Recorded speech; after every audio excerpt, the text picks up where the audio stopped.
Bismillahirrahmanirrahim. Assalamualaikum warahmatullahi wabarakatuh. Alhamdulillah. Allahumma salli ala Sayyidina Muhammad wa ala ali Sayyidina Muhammad. Kullu amrin zibalin, semua amal yang baik, walam yubda' bihamdillah, kalau tidak diawali dengan alhamdulillah, pujian kepada Allah, fahuwa aqta', maka amal itu putus. Makna putus sampai di dunia saja, tak boleh dibawa sebagai bekal menghadap Allah. Maka kita ingin amal kita malam ini tidak putus, maka kita awali dengan alhamdulillahi rabbil alamin. Setiap majelis kalau tidak disebut namanya, maka majelis itu antanajifah, majelis yang busuk, majelis bau, majelis bangkai. Maka kita sebut namanya Allahumma salli ala Sayyidina Muhammad wa ala ali Sayyidina Muhammad. Laisa minna, bukan golongan kami, kata Nabi SAW. Man lam yarham saghirana, sesiapa yang tidak sayang kepada budak anak kecil, walam ya'rif syarafa kabirina, tidak hormat kepada orang tua, maka dia tidak diperakui sebagai umat Nabi Muhammad SAW. Semua anak-anak muda-muda, belia-belia yang saya sayangi, para alim ulama, tuan-tuan guru, datuk-datuk, datin-datin, semua yang berhadir ini insyaallah dimuliakan Allah Subhanahu wa taala. Amin ya rabbal alamin. Tajuk kita malam ini 8 keutamaan orang yang bersedekah menurut Al-Quran dan sunnah Nabi Muhammad sallallahu alaihi wasallam. Keutamaan yang pertama, kalau orang mati itu ditanya, apakah kamu mau hidup lagi? Maka orang mati itu menjawab, tapi belum ada orang yang mati hidup lagi. Macam mana kita boleh tahu dia menjawab? Sebab diceritakan Allah dalam Al-Quran. Apa kata mereka? A'udzubillahi minasyaitonirrajim. Laula akhartani ila ajalin qarib, kalaulah kami yang sudah mati ini diberi masa lagi, ajal masa, qarib pendek, sikit, kejap. Kalaulah kami boleh dibagi masa hidup lagi walaupun sikit, walaupun kejap, apa yang ingin mereka lakukan? Fa as-saddaqa, kami ingin bersodaqah. Mereka tak ada kata kalaulah kami boleh hidup lagi kami ingin jihad, tak ada. Kalau boleh hidup lagi kami ingin pergi haji, tak ada. Mereka katakan fa as-saddaqa, kami ingin bersedekah. Kenapa sedekah? Kenapa bukan perang? Maka ulama membagi jawaban. Karena kalau haji itu balasannya nanti di surga. Wal hajjul mabrur laisa lahu jazaa'un illal jannah. Haji mabrur balasannya surga nanti selepas hari kiamat. Tapi kalau sedekah, balasan pahalanya diperolehi ketika di alam kubur. Itulah kenapa orang-orang yang mati itu ingin kalau hidup lagi fa as-saddaqa, mereka ingin bersedekah. Sedekah, hampir semua kata-kata dalam bahasa Arab itu asalnya 3 huruf. Sadaqah. Sadaqah artinya benar. Sadaqallahul azim, maha benar Allah. Sadaqah artinya benar. Kalau memang benar betul iman kita, mana buktinya? Buktinya adalah dengan bersedekah. Itulah kenapa sedekah itu disebut dengan sedekah, tanda iman itu benar. Karena untuk menggerakkan lidah bercakap sangat mudah. Apa kata pepatah orang Melayu? Lidah tak bertulang, mudah saja menggerakkan. Asyhadu an la ilaha illallah wa asyhadu anna Muhammadar Rasulullah. Kalau memang benar betul cakap, mana buktinya? Buktinya adalah sedekah. Lelaki mengatakan saya cinta kepada kamu, senang saja nak mengatakan cinta, tapi apa bukti, proof, mana memang betul cinta? Maka dia mesti bagikan sedekah. Kalau yang tadi itu sedekah, kalau ini namanya sadaq. Sadaq artinya mahar. Mahar pernikahan lelaki dengan perempuan, aku nikahkan engkau dengan anak saya dengan memberikan cincin emas dan gelang rantai tunai. Itulah dia sodak, tanda bukti cinta dia kepada seorang perempuan. Sadaqah, benar. As-sidqu, sidik, benar. As-siddiq, orang yang benar. Maka disebut dia dengan Abu Bakar Siddiq, karena dia benar memberikan emas sebesar batu waktu dibawa pergi hijrah bersama Nabi Muhammad SAW. Maka dia disebut dengan Siddiq karena dia benar imannya dengan memberikan sedekah. Tapi ada makna siddiq yang lain, ketika yang lain mendustakan Nabi, tak percaya kepada Isra Mi'raj, dialah orang yang percaya, maka disebut dia dengan Siddiq. Siddiq dari kata sadaq, benar, karena iman dia yang benar. Mana bukti, proof bahwa iman dia benar? Dia bersedekah, membagikan emasnya sebesar batu.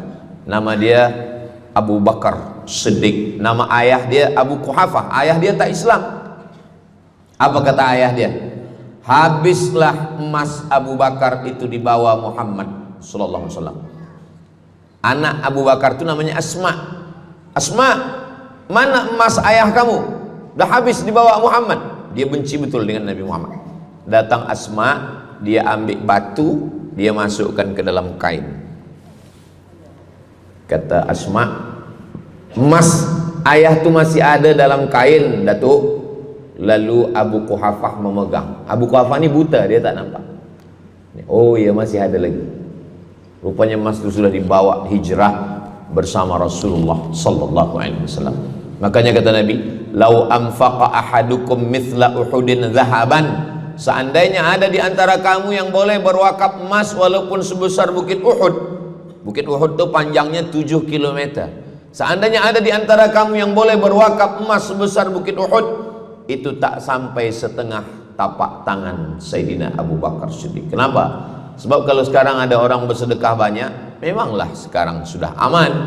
Tapi masa itu masa susah, masa payah, Abu Bakar Siddiq menunjukkan bukti keimanannya. Ini keutamaan yang pertama menurut Al-Quran.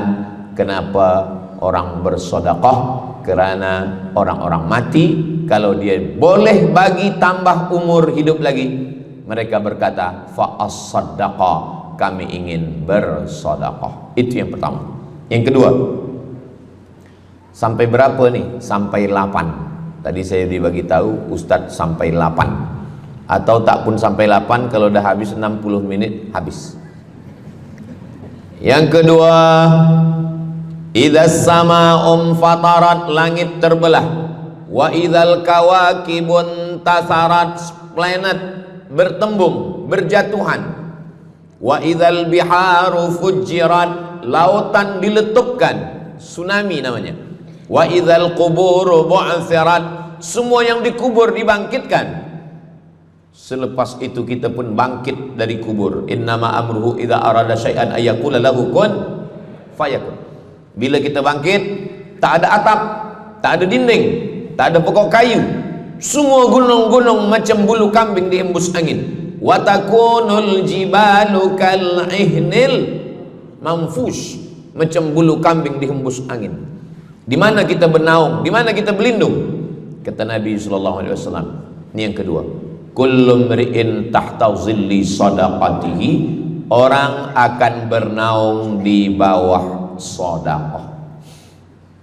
Bukan bernaung di bawah haji, bukan bernaung di bawah sembahyang, bukan bernaung di bawah puasa, tapi tempat bernaung atap adalah sedekah. Tapi jangan sebab kita kaji sedekah malam ni, esok subuh tak sembahyang. Awak tak sembahyang, kita bernaung di bawah sedekah. Betul, memang bernaung di bawah sedekah, tapi tiangnya sembahyang. As-salatu imaduddin, sembahyang, salat itu adalah tiang daripada agama. Maka tempat kita berlindung, tempat kita bernaung nanti adalah sedekah. Ada yang tenggelam kerana peluh saking panasnya, ada yang tenggelam kerana peluh sampai ke lutut, ada sampai ke pinggang, ada sampai ke leher, ada yang tenggelam habis. Tapi ada orang yang merasa sejuk, selesa. Kenapa? Kullu mri'in tahta zilli sadaqatihi, orang akan bernaung di bawah sedekah. Orang-orang yang membina masjid, macam mana mahalnya masjid, duit jutaan ringgit, maka ketika dia mati menghadap Allah Subhanahu wa taala, semua kepanasan, semua terik matahari sejengkal dari ubun-ubun kepala, tapi ada orang yang tahta zilli sadaqatihi, dia akan bernaung di bawah sedekah. Mudah-mudahan panjang umur, Allah bagi kita rezeki supaya kita boleh bernaung di bawah sedekah kita nanti insyaallah. Kita masa siang 12 jam, malam 12 jam, tapi di akhirat nanti khamsin alfasanah, 50.000 tahun, belum tentu lagi diputuskan di pengadilan Allah Subhanahu wa taala. Datang orang menghadap Nabi Adam, wahai Adam, kami sudah kepanasan, kami tak tahan di padang mahsyar ini. Kata Nabi Adam, saya malu menghadap Allah. Dulu kata Allah, la taqraba hadhihi syajarah, jangan dekati pokok kuldi, fatakuna minaz zalimin, nanti engkau jadi orang zalim. Fa azallahuma syaitan, tapi digoda syaitan.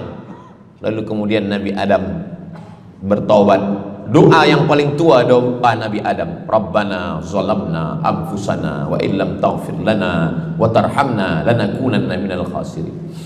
Datang mereka menghadap kepada Nabi Nuh. Cepatlah Nabi Nuh menghadap kepada Allah supaya diputuskan mahkamah ini.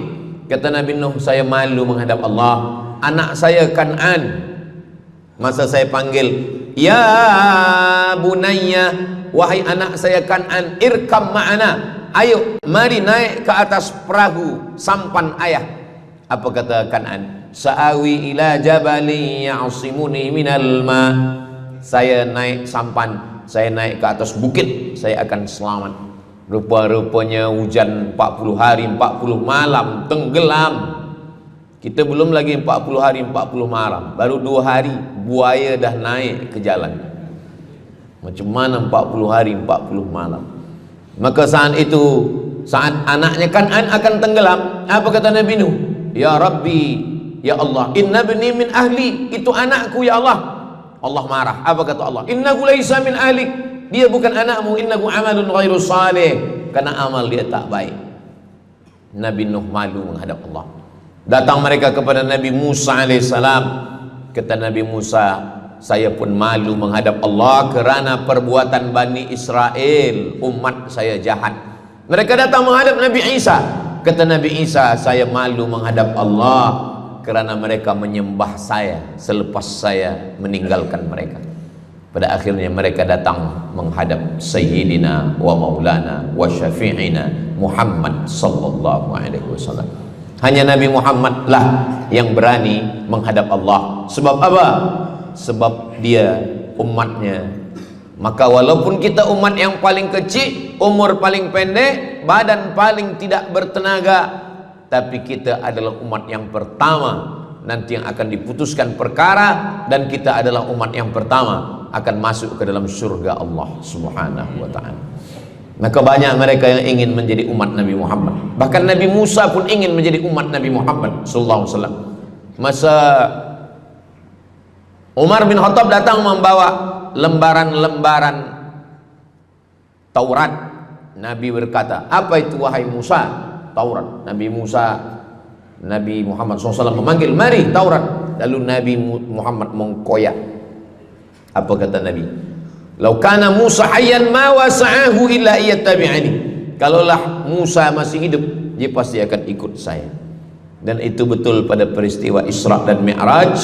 Nabi jadi imam, Nabi Musa jadi makmum, Nabi Isa jadi makmum, Nabi Ibrahim jadi makmum, semua nabi-nabi jadi makmum. Imamnya adalah Sayyidina wa Maulana Muhammad sallallahu alaihi wasallam. Jadi keutamaan yang kedua, kita bernaung di bawah sedekah. Yang ketiga, sadaqatus sirri tutfi'u ghadabar rabbi kama yatfa'ul ma'an nar. Sedekah memadamkan api neraka seperti air yang memadamkan api. Kita kalau nampak api, mudah-mudahan kita selamat daripada terbakar, amin. Lalu kemudian datang api, kita padamkan dengan air. Lalu kemudian macam mana memadamkan api neraka? Air sebanyak apa yang boleh memadamkan? Maka kata Nabi SAW, keutamaan yang ketiga adalah Shadaqatus sirri tudfi'u ghadabar rabbi, sedekah memadamkan api neraka. Jadi kalau kita dulu banyak silap, banyak salah, banyak dosa, kullu bani Adam, semua manusia ini khata'un, semua pernah salah, pernah mabuk, pernah berzina, pernah minum khamar, pernah berjudi. Kalaupun dia tidak buat dosa yang zahir, pernah hasad, pernah dengki, busuk hati.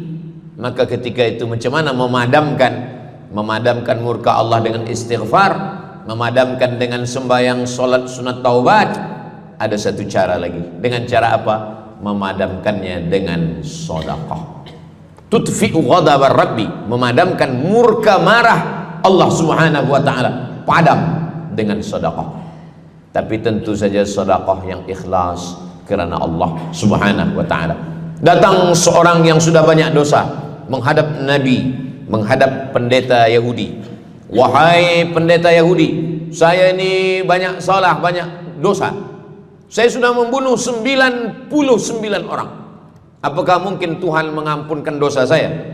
Kata pendeta Yahudi, Tuhan tidak mengampuni dosa kamu karena kamu sudah membunuh. Dia cabut pisau dia. Kalau begitu kamulah yang ke-100. Dia dah bunuh 99. Itu maka saya takut juga kalau datang orang, Ustaz Somad, apakah Allah mengampuni dosa saya? Apa dosa kamu? Membunuh orang. Ayo Allah ampunkan dosa. Faqtulu anfusakum, bunuhlah diri kamu. Surat Al-Baqarah. Bunuhlah diri kamu. Fataba alaikum, Allah menerima taubat kamu dengan membunuh diri. Sebab Bani Israel minta ampun kepada Allah bukan dengan istighfar, minta ampun kepada Allah bukan dengan sembahyang taubat. Bani Israel kalau dia minta ampun kepada Allah dulu zaman Nabi Musa, dia ambil pedang, dia ambil parang panjang, dia cari orang yang sama-sama berdosa. Saya ada dosa, saya cari tuan-tuan yang ada dosa. Tuan ada dosa? Ada. Kita nak bertaubat? Ya, ayo kita. Nanti kita sama-sama cincang. Nanti Tuhan cincang saya cincang Tuhan. Kita sama-sama mati. Baru Allah ampunkan dosa. Faqtulu anfusakum, bunuhlah diri kamu. Fataba alaikum, Allah menerima taubat kamu. Tapi syariat Nabi Muhammad sallallahu alaihi wasallam, ma min muslimin yuznibu dzamban, kalau ada yang silap khilaf salah, summa yatatahhar, mandi taubat. Apalagi kita di Bandar Sri Begawan, bila tadi pesawat terbang nak landing turun, nampak cantik laut keliling. Jadi siapa nak mandi taubat, pergi ke laut. Kalau sampai ke tengah laut, bukan cuma dosa hilang, orangnya hilang sekali. Aku mandi taubat, saya mandi taubat. Selepas mandi taubat, tak boleh mandi taubat, wudu. Tak boleh wudu, tayamum. Selepas itu sembahyang sunat taubat. Usolli sunnat taubat raka'ataini lillahi ta'ala. Dosanya perlu sebut, jangan sebut. Ada seorang lelaki, maaf, nafsu dia tinggi. Lalu di jalan dia nampak perempuan. Selepas itu maaf, dia cium. Selepas itu dia datang ke Nabi, dia mengadu, ya Rasulullah, tadi saya melakukan begini-begini. Tegak Umar bin Khattab, Allah sudah tutupi, kenapa kamu bukakan di hadapan orang ramai? Allah mengampuni manusia kecuali al-mujahirun. Al-mujahirun menampakkan dosanya dan bangga dengan dosanya. Ini orang akhir zaman ini sekarang banyak mujahirun. Dia mabuk, dia live streaming. Hai guys, dah mabuk ke malam ni? Ini al-mujahirun. Maka ulil amri mesti ambil hukum. Tapi orang yang pernah berdosa, pernah silap, pernah salah, jangan cerita lagi, tutup. Suami-suami kalau bertobat kepada Allah, mengadu kepada Allah, cukup. Jangan cerita ke istri. Allah menerima, istri tak terima. Jadi taubat cukup kepada Allah Subhanahu wa taala, mengadu dah.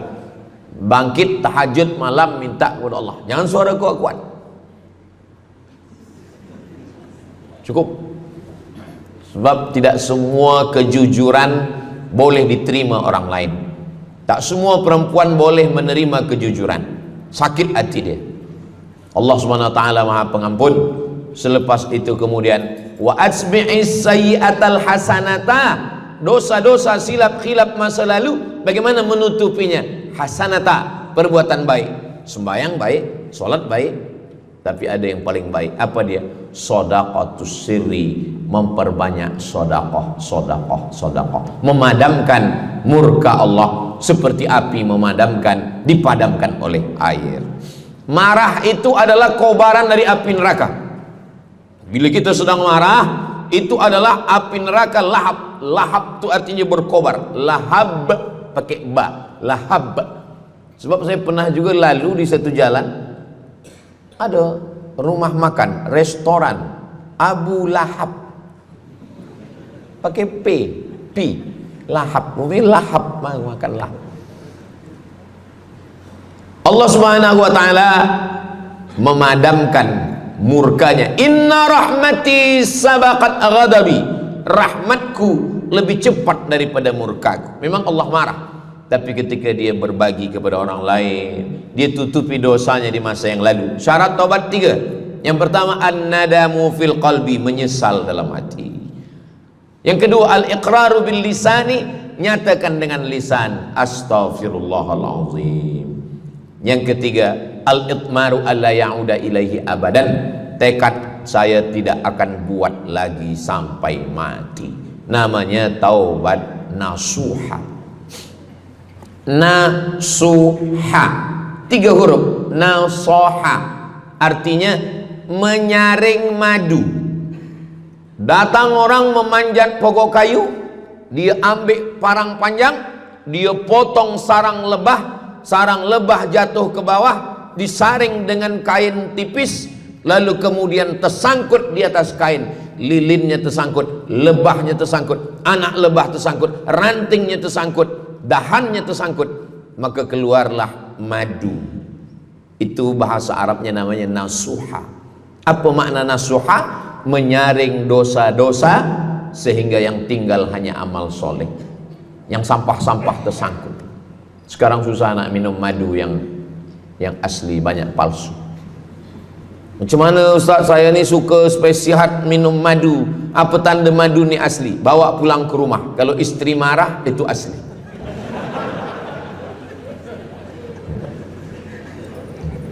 Yang keempat, ini jangan diingat, lupakan.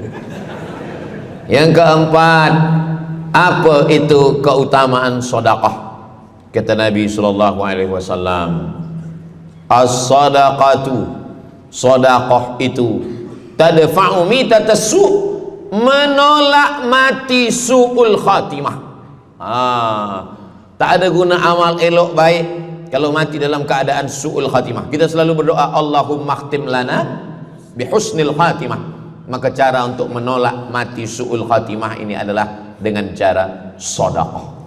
Banyak orang mati husnul khatimah, bukan ulama,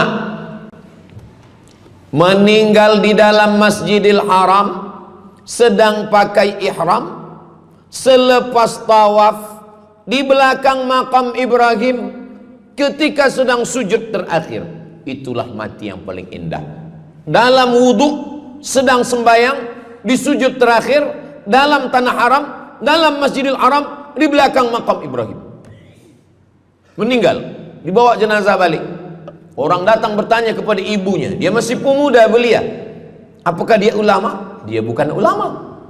Kenapa dia mulia betul? Apakah dia pernah perang ke Palestina? Tidak. 2-3 hari selepas itu datang satu perempuan membawa budak kecil. Kamu siapa? Kami adalah orang yang tiap bulan dapat kiriman beras, minyak dan makanan dari pemuda ini. Saya maaf, seorang janda, ini anak-anak saya, dan dia selalu bagikan uang dia untuk makankan. Jadi nanti kalau ada orang meninggal, tiba-tiba selepas itu datang janda membawa anak, itu tanda husnul khatimah. Sebab dia belum nikah, dia masih lajang. Allah ingin menunjukkan bahwa kalau engkau berbuat sedekah, maka Allah Subhanahu wa taala memberikan keutamaan husnul khatimah. Bukan setakat diselamatkan dari su'ul khatimah, tapi mendapatkan husnul khatimah. Ada seorang dari Maghribi, dari Maroko, Mesir, Libya, Tunisia, Algeria, Maghribi. Orang Maghribi ini bermimpi. Dalam mimpinya dia berjumpa dengan Nabi Muhammad SAW. Kata Nabi, engkau pergi ke Saudi Arabia, cari di kampung ini, nanti engkau jumpai seorang pemuda, sampaikan salamku kepada dia, katakan dia penghuni surga. Malam pertama mimpi, iya ke? Tidak ke? Jangan-jangan setan. Tak betul. Malam kedua mimpinya sama. Engkau pergi ke Saudi Arabia, datangi kampung ini, jumpai seorang pemuda namanya si fulan, bagi tahu ke dia, salamku untuk dia, sampaikan kepada dia bahwa dia penghuni surga. Nah, 2 kali. Ini udah agak kuat. Tunggu 3 kali, sampai 3 malam mimpinya sama. Akhirnya orang Maghrib ini terbang dari Casablanca sampai ke Jeddah. Dari Jeddah dia cari kampung yang disebut dalam mimpi, sampai itu dia cari pemuda. Adakah di kampung ini seorang pemuda namanya si fulan? Betul. Dia tengok, biasa saja. Bukan ulama, bukan macam Musa Abdul Somad. Tak mungkin mimpi salah 3 kali betul-betul. Lalu disampaikan kepada dia, fulan, saya 3 malam bermimpi Rasul SAW menyampaikan salam kepada engkau, Assalamualaikum. Kata Nabi, engkau adalah penghuni surga. Dia pun terkejut. Saya bukan ulama, saya orang biasa. Apa amal kamu? Sembahyang saya biasa saja, puasa sunat saya biasa saja. Hanya saja saya tak pernah menyimpan hasad dendam, dan saya selalu membagikan uang kepada fakir miskin, anak yatim dan du'afa. Selepas mendapatkan itu dia pun menangis, dia pun bersedih, karena dia merasa dia tak layak dicintai, karena dia merasa banyak silap, banyak salah. Rupanya rahmat Allah itu turun bukan kepada orang yang alim tapi sombong, bukan kepada orang yang kaya tapi takbur, tapi kepada orang yang hatinya hancur berkeping karena takut kepada Allah Subhanahu wa ta'ala. Selepas itu dia pun meninggal dalam keadaan husnul khatimah, setelah mendapatkan janji dari Rasulullah sallallahu alaihi wasallam. Apa maknanya? Bahwa kalau kita tak boleh sembahyang sampai tegak lutut bengkak, kalau kita tak tergolong orang yang rajin puasa sunat berhari-hari, kalau kita bukan orang yang kuat berjihad fisabilillah, maka carilah satu pintu. Pintu itu bernama babus sedekah. Karena banyak yang sudah melaluinya dan mereka dimuliakan Allah, diselamatkan daripada su'ul khatimah. Yang keberapa? Kelima. Saya sebetulnya ingat, saya nak cuba aja.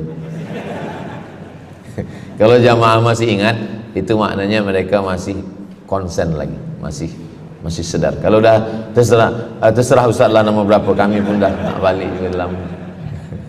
Yang kelima, dawu mardakum bis sadaqah. Yang kelima, dawu mardakum bis sadaqah. Obati orang yang sakit di antara kamu dengan sedekah. Datang seorang lelaki yang lututnya bernanah menemui Imam Abdurrahman ibnu Mahdi. Wahai Imam Abdurrahman bin Mahdi, lutut saya ini bernanah tak sihat-sihat. Kata Imam Abdurrahman bin Mahdi, saya ingat satu hadis Rasulullah, dawu mardakum bis sadaqah. Cuba engkau cari kampung yang di kampung itu tak ada air, kamu buat perigi. Di kampung saya namanya perigi. Lalu dia pun pergi ke kampung yang tak ada air, dia galikan perigi. Selepas itu sehari, 2 hari, 3 hari, sepekan, sebulan, lutut dia sihat kering. Dia datang lagi kepada Imam Abdurrahman ibnu Mahdi. Alhamdulillah Imam Abdurrahman ibnu Mahdi, lutut saya sudah sihat. Apa hubungan lutut dengan sedekah? Rupanya setiap orang yang mengambil air untuk minum, untuk berwudu, untuk mandi, untuk memasak, selepas itu mereka berdoa, ya Allah, berikanlah kebaikan kepada orang yang sudah membagikan air ini. Ad-doa silahul mu'min, doa senjatanya orang beriman. Kisah ini ada dalam kitab Sa'ah wa Sa'ah, Ajaib wa Taraif. Semua ada saatnya. Beberapa kisah-kisah yang ajaib diceritakan oleh Syekh Abu Amr Al-Misri dalam judul buku Sa'ah wa Sa'ah, Gharaib wa Taraif. Sudah diterjemahkan ke dalam bahasa Melayu, judulnya Semua Ada Saatnya. Nama penerjemahnya Abdul Somad. Boleh dicari di google.com. Semua ada saat. Lalu kemudian saya sampaikan hadis ini di masjid. Dawu mardakum bis sadaqah. Obatilah orang yang sakit di antara kamu dengan sedekah. Selepas itu saya turun dari masjid, saya pergi ke kereta, di parking, datang seorang jamaah. Memang yang Ustaz sampaikan tadi betul. Kata saya, memang betul. Takkan saya sampaikan tak betul? Apa maksud awak? Betul. Istri saya kena sakit kista sebesar duit di dalam, maaf, rahim dia. Kata doktor, ini mesti diambil, kalau tidak dia makin besar makin besar. Tapi kalau diambil, dicabut, operate, nanti akan, maaf cakap, tercabut rahim sekali. Dan kalau rahim tercabut, maka nanti tidak boleh mengandung. Mendengar itu istrinya menangis. Suaminya tersenyum. Yang senyum budak kecil pula. Lalu kemudian rupanya istri dia tahu tentang hadis Nabi. Dawu mardakum bis sadaqah. Obatilah orang yang sakit dengan bersedekah. Maka dia pun bersedekah, bersedekah, bersedekah, bersedekah. Selepas itu mereka pergi lagi medical check up ke hospital. Sampai di hospital dicek USG, rupanya kista itu makin kecil, kecil, kecil, kecil dan hilang. Doktor tu pula bertanya balik, awak makan apa? Saya makan nasi, kata dia. Minum apa? Minum teh tarik. Saya amalkan hadis Nabi Muhammad SAW, dawu mardakum bis sadaqah. Kata doktor, awak tak perlu operate dan ini tidak perlu dibelah, dan rahim awak masih boleh mengandung. Istrinya tersenyum, lakinya pula menangis. Begitulah Allah Subhanahu wa ta'ala. Syekh Abu Amr Al-Misri bercerita tentang seorang perempuan di Saudi Arabia. Dia pergi ke Amerika. Kata doktor di Amerika, kamu sudah balik ke rumah, makan kenyang, tidur lelap. Nanti kalau puan-tuan pergi hospital, lalu dokter bercakap, balik ke rumah, makan kenyang, tidur lelap. Itu maknanya malaikat maut udah dekat. Tak ada obat. Maka dia pun balik ke Saudi Arabia, dia ambil harta dia, dia sedekah, dia sedekah, dia sedekah, dia sisa dia bagikan baki sikit untuk ahli waris. Selepas itu last kali dia pergi lagi ke Amerika, last medical check up. Apa kata dokter di Amerika? Kami sudah cek, kamu sihat wal afiat.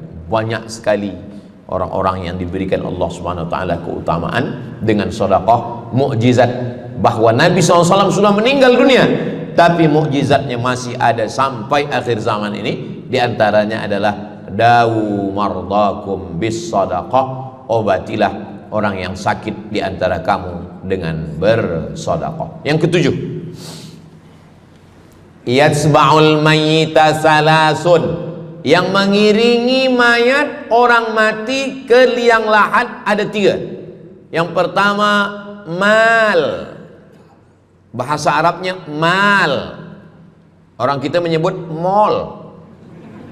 Harta.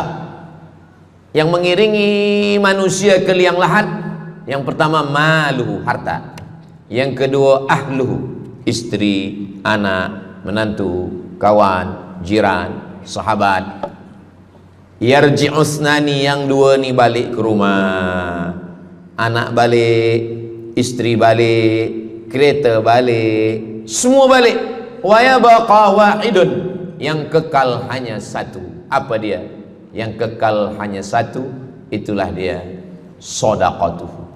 Sedekah lah yang kekal. Itulah kenapa orang-orang meninggal dunia.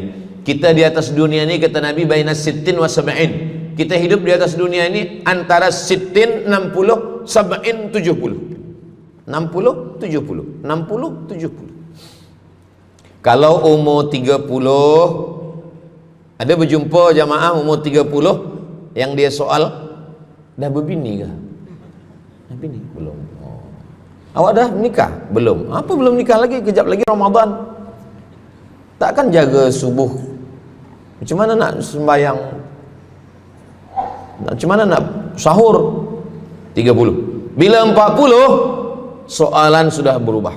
Saya ni diabetes, saya ni kolesterol, saya ni. Bila masuk 50, dah mula tanya, saya ni rabun, tak nampak lagi.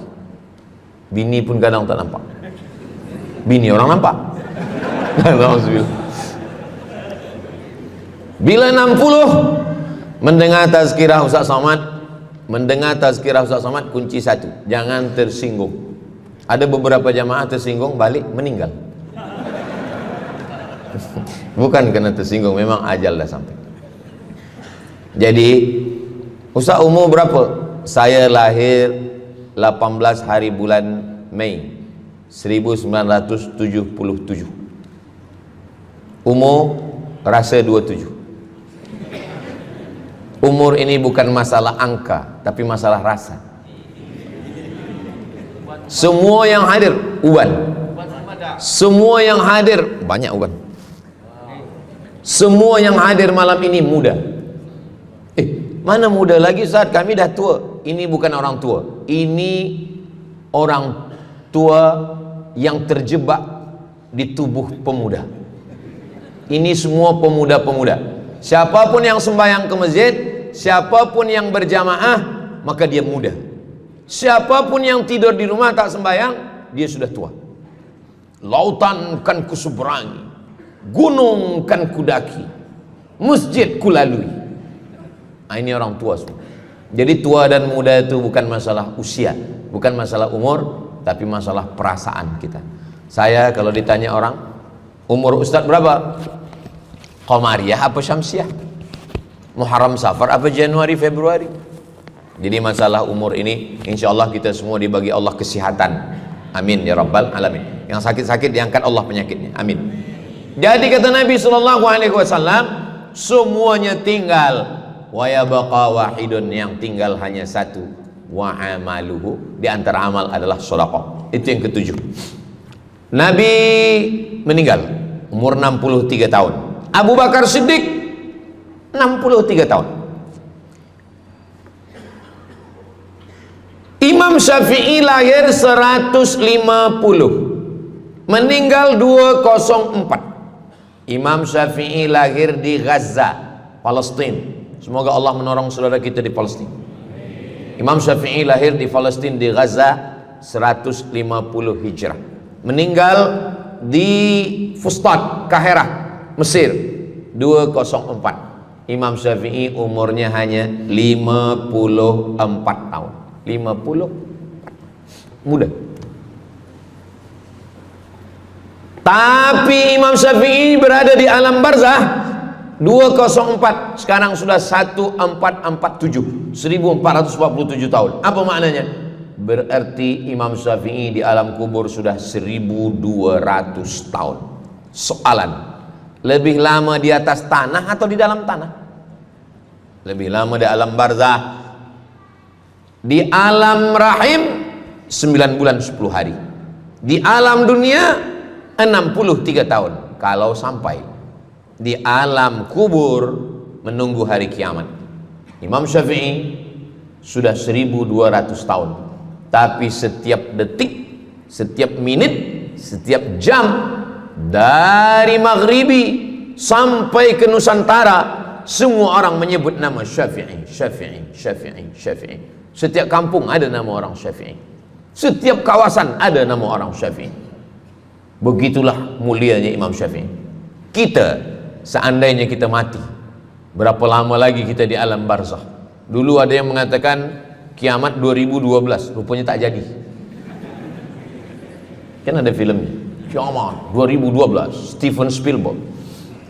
Tak jadi. Yas'alunaka 'anis sa'ati ayyana mursaha mereka bertanya kepadamu tentang hari kiamat. Qul, katakan, la ya'lamuha illa hu. Yang tahu hanya Allah Subhanahu wa ta'ala. Pikirkan, kalau kita mati, apa yang akan mengalir? Rumah kita dijual, anak kita dibagi-bagi kepada ahli waris. Kereta kita dijual semuanya. Tapi orang yang membina masjid di Brunei Darussalam, masjid dah cantik-cantik, besar-besar, elok-elok. Tadi kami cerita tentang Muslim yang ada di Kamboja, yang ada di Vietnam, yang ada di Myanmar, kesusahan, kepayahan, yang ada di Palestina. Itu kalau kita tolong, mengalir sampai hari kiamat. Kita fikirkan apa yang akan mengalir selepas kita mati menghadap Allah Subhanahu wa ta'ala. Di antara yang pasti mengalir, anak belum tentu. Waktu kita hidup dia soleh, selepas kita mati dia stres. Na'udzubillah. Mudah-mudahan anak-anak kita semua anak-anak yang soleh-soleh. Tapi yang pasti adalah sedekah. Maka kita siapkan sedekah menolong agama Allah Subhanahu wa ta'ala. Yang ke-8, kata Nabi sallallahu alaihi wasallam, idza matal insan, hadisnya ada dalam Sahih Muslim. Idza matal insan, ada orang yang membaca hadis ini idza mata ibnu Adam. Idza mata ibnu Adam itu tarjamah, bukan bunyi teks. Bunyi teksnya idza matal insan, kalau manusia mati, inqata'a, putus. Tapi banyak yang salah faham tentang hadis nih. Kamu malam ini tak ada buat kenduri orang mati, tak ada baca doa, tak ada baca yasin, tak ada baca tahlil. Idza matal ibnu Adam, kalau manusia sudah mati, putus. Jangan kirim-kirim doa lagi. Banyaklah soalan ke saya, Ustaz Abdul Somad, ya, macam mana kalau orang sudah mati tak ada anak, lalu siapa yang mendoakan dia? Kata saya, yang mendoakan dia saya. Allahumma ighfir lahu warhamhu wa'afihi wa'fu anhu. Siapa yang akan bacakan Al-Fatihah untuk dia? Saya akan bacakan Al-Fatihah. Saya tengok muka dia macam ragu, dia tak percaya Fatihah ini sampai. Siapa yang tak percaya Fatihah sampai, saya tak marah, sebab ini masalah yang gaib. Siapa yang tak percaya Yasin itu sampai, siapa yang tak percaya Fatihah itu sampai, saya tak marah. Bagi saja nama semua lengkap dengan bin. Nanti bila mati saya kirim. Bila tak sampai, cepat-cepat bagi tahu. Idza matal insan, kalau manusia mati, inqata'a amaluhu, yang putus tu amal dia, amal yang mati itu. Misal ini ada orang mati, namanya Abdul Somad. Ketika saya sebut nama lain tersinggung pula. Ada orang mati namanya Abdul Somad. Idza matal insan, kalau Abdul Somad ni mati, inqata'a amaluhu, maka yang putus tu amal dia, amal Abdul Somad ni yang putus. Amal orang Brunei untuk Abdul Somad putus atau tak putus? Tidak putus. Datang berita, mereka tengok di Instagram Abdul Somad, Ustadz Abdul Somad Official. Bagi yang belum follow, cepat follow. Dapat berita Ustadz Somad sudah meninggal. Orang Bandar Seri Begawan, semua orang Brunei mengirimkan Al-Fatihah, mereka sholat gaib. Sampai apa tak sampai? Sampai. Jadi mana yang putus itu apa maknanya? Amal dia putus, amal orang mati ini putus. Amal orang hidup kepada yang mati tak putus. Saya ulang sekali lagi, yang putus itu amal orang mati.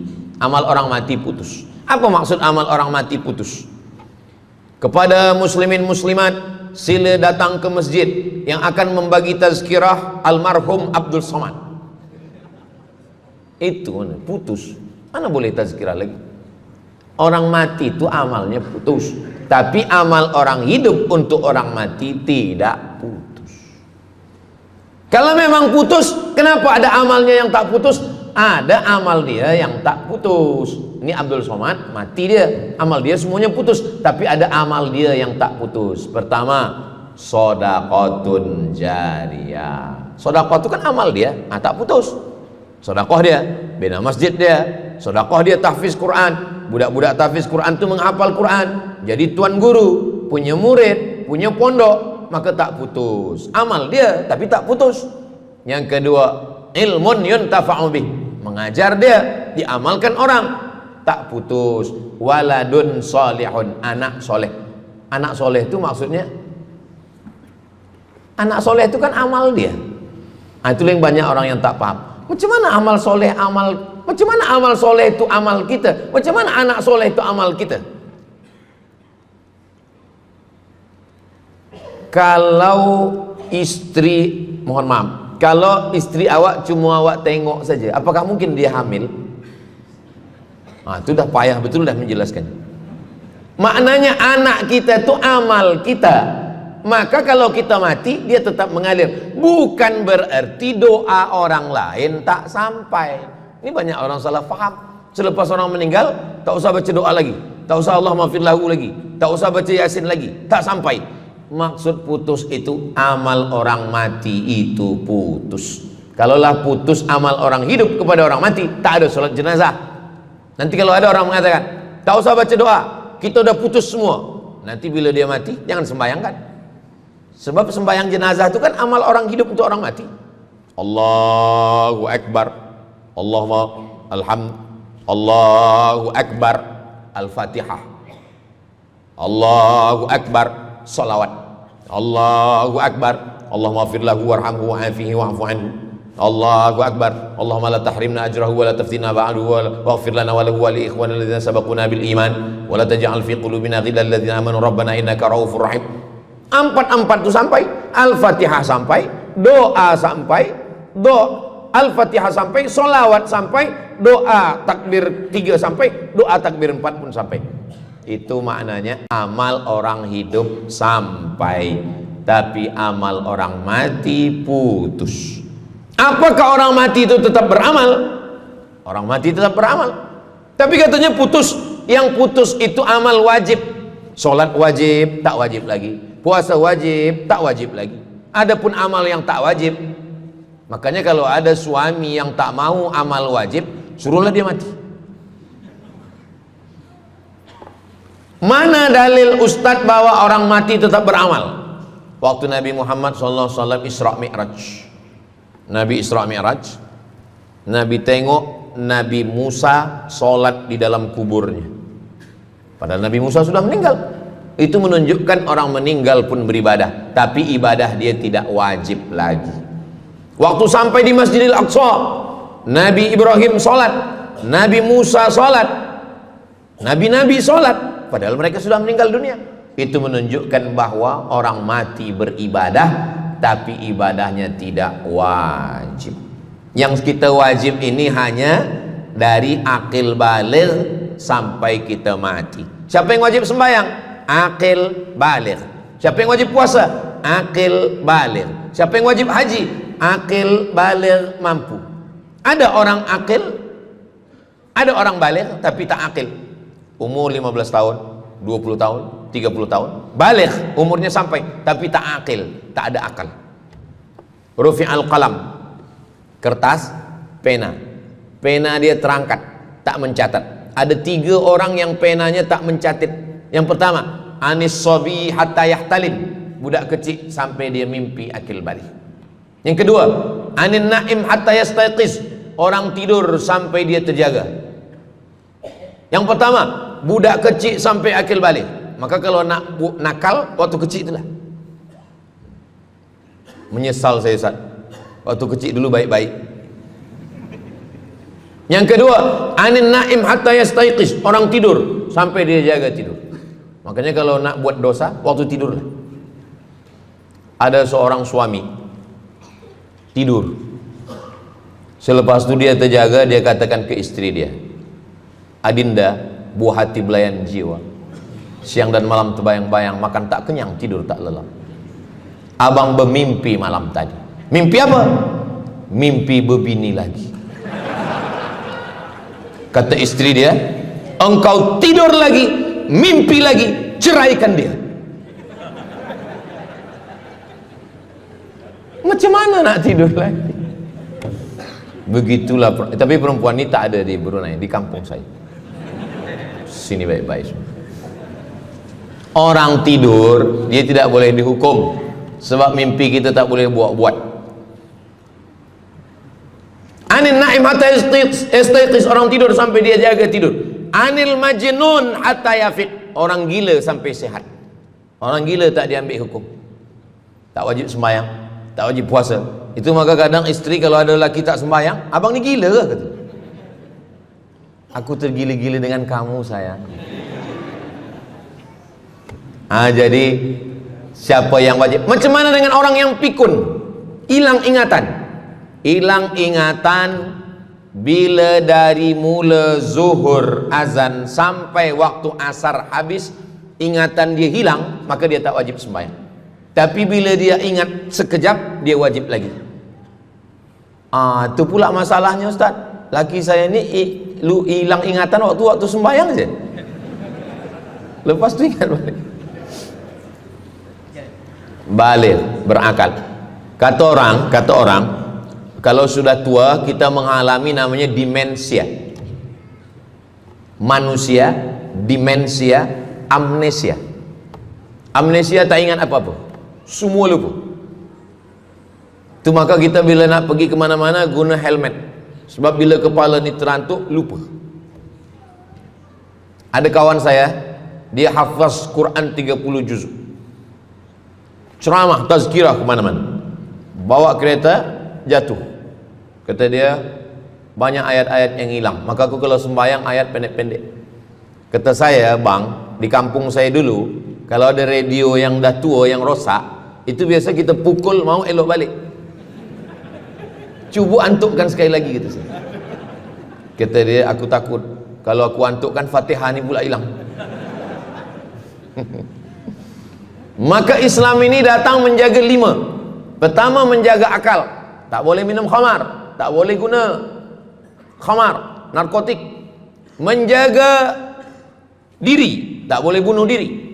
Menjaga kehormatan, tak boleh menghina orang. Menjaga agama, tak boleh membawa aliran sesat, ateis, tak percaya, kekafiran.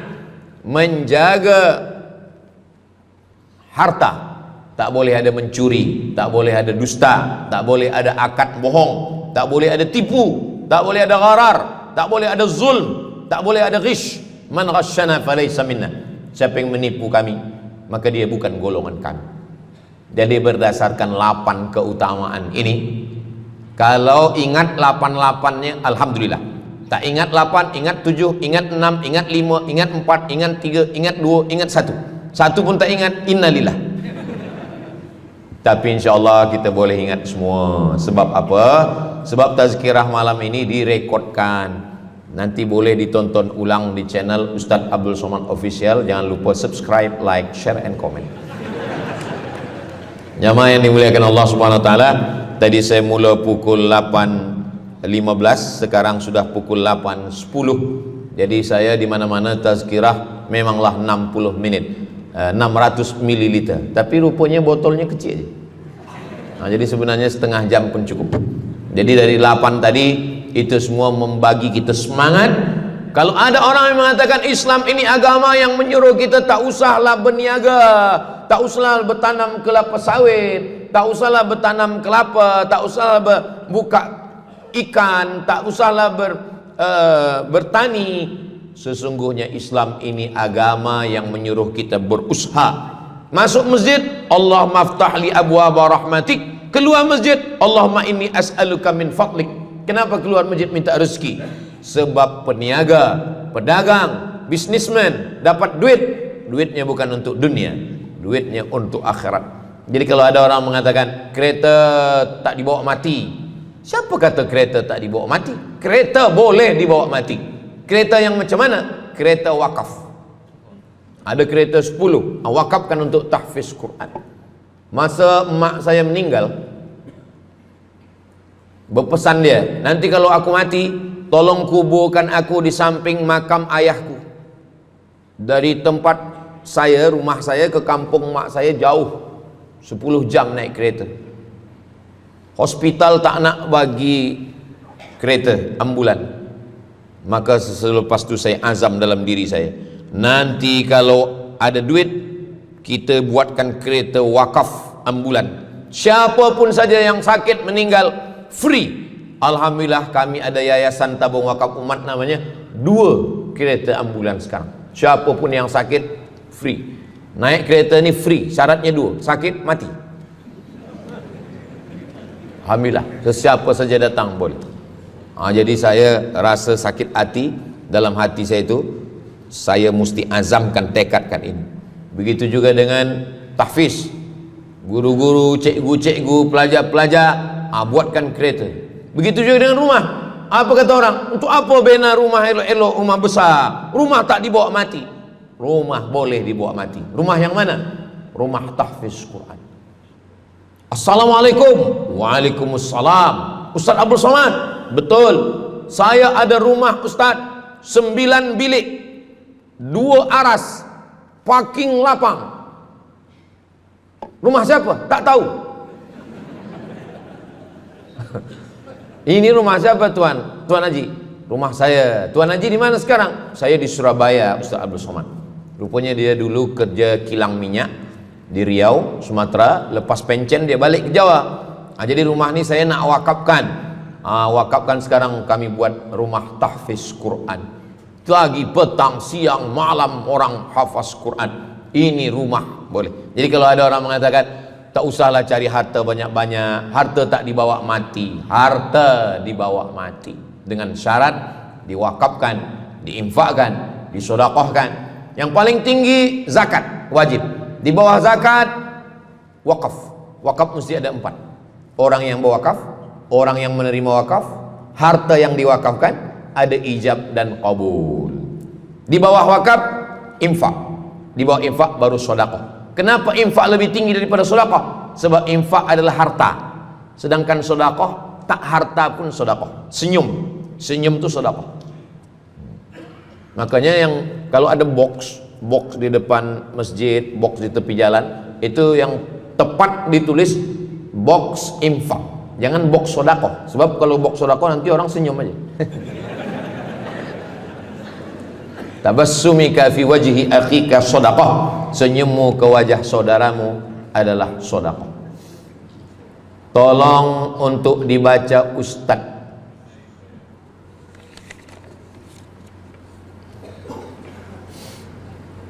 Seorang hamba yang ketika jahiliyah pernah mengambil hak orang dengan mengambil persen daripada uang infak. Setelah dia menyadari akan salahnya, dia bertaubat dan ingin mengembalikan hak tersebut. Masalahnya dia tidak mengetahui berapa dan ke siapa dibalikkan. Kalau kita termakan terpakai duit yang kita tak tahu entah punya siapa, cuba ingat-ingat. Memang kalau masalah ini kadang kita lupa memang. Coba ingat tahun berapa.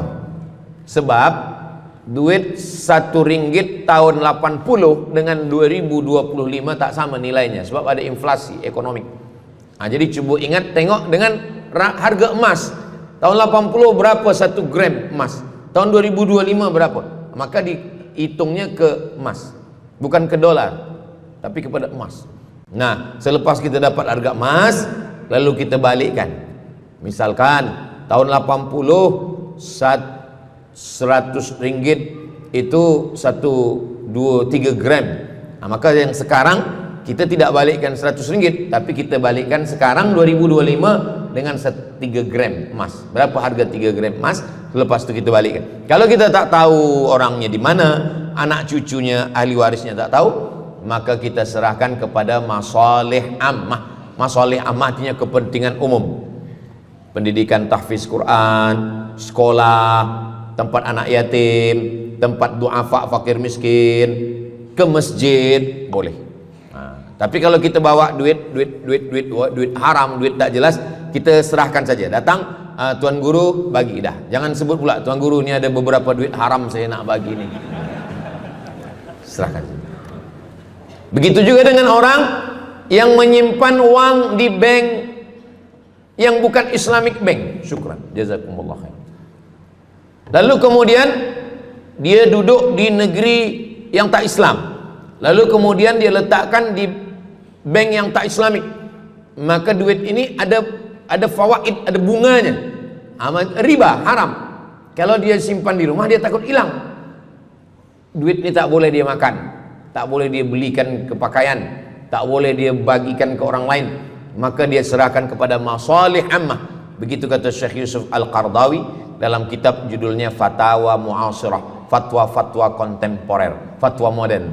Jadi masalih ammah, kepentingan umum, bukan untuk diri sendiri. Orang terhalang doanya sebab 3. Mat'amuhu haram, makanannya haram. Masyrabuhu haram, minumannya haram. Malbasuhu haram, pakaiannya haram. Wadhiya bil haram, dibagi makan haram.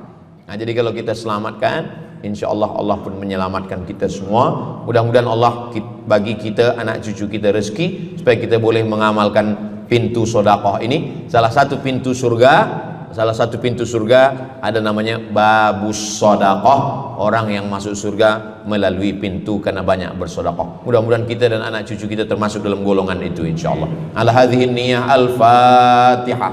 A'udzu billahi minasyaitonir rajim. Bismillahirrahmanirrahim. Alhamdulillahi rabbil alamin. Arrahmanir rahim. Maliki yaumiddin. Iyyaka na'budu wa iyyaka nasta'in. Ihdinas shiratal mustaqim. Shiratal ladzina an'amta 'alaihim ghairil maghdubi 'alaihim waladdallin. Amin. Allahumma shalli 'ala sayidina Muhammad wa 'ala ali sayidina Muhammad. Allahumma anzilir rahmata was salamata wal barakata 'ala hadhil jamaah. Ya Allah, turunkanlah keselamatan, kerahmatan, keberkahan kepada seluruh jamaah yang hadir ini ya Allah. Allah marzuqna rizqan halalan thayyiban mubarakan fi. Berikanlah kami rezeki yang halal yang barakah supaya kami dapat berwakaf, berinfak dan bersedekah. Ya muyassir kulli asir, engkau yang memudahkan segala yang susah. Yassir lana umurana, mudahkan segala urusan kami, umurad dunya wal akhirah, urusan dunia dan urusan akhirat ya Allah. Allahumma wasi' arzaqana, lapangkan rezeki kami. Barik lana fi umurina, berikan berkah pada umur kami. La tada' lana dzamban illa ghafartah, pulang kami dari majelis ilmu ini dalam keadaan bersih dari segala dosa-dosa. Wala dainan illa qadaitah, tolong kami lepas dari segala hutang piutang riba. Wala maridan illa syafaitah, ada saudara kami yang sakit, angkat penyakitnya, sihatkan ya Allah. Wala mayyitan illa rahimtah, yang meninggal dunia curahkan rahmat kasih sayangmu, lapangkan kuburnya, selamatkan dari azab ya Allah. Wala aziban illa zawajatah, yang belum menikah berikanlah jodoh yang baik-baik ya Allah. Wala raghiban illa anjabatah, yang belum ada keturunan berikanlah anak yang soleh solehah, penghafal Quran, mujahid fi sabilillah. Allahumma ja'al hadzal balada baladan amina, jadikanlah negeri tempat tinggal kami negeri yang aman dan damai. Allahumma dafa'anil ghala wal waba wal fahsya wal riba waz zina wal munkar, selamatkan dari malapetaka, bencana, musibah, segala perbuatan keji dan munkar. Rabbana fir lana dzunubana wa li walidaina wa li abaina wa li ummahatina wa li ajdadina wa li masyayikhina, ampunkan dosa kami, datuk nenek moyang kami, guru-guru kami, wa liman hadarana, semua yang hadir dan mengikuti kajian kami malam ini ya Allah. Rabbana atina fid dunya hasanah wa fil akhirati hasanah wa qina adzabannar. Wa sallallahu ala sayyidina Muhammad wa ala alihi washabihi wasallam. Walhamdulillahi rabbil alamin. Taqabbalallahu minkum minna wa minkum taqabbal ya karim. Terima kasih segala perhatian. Mohon maaf segala kesilapan.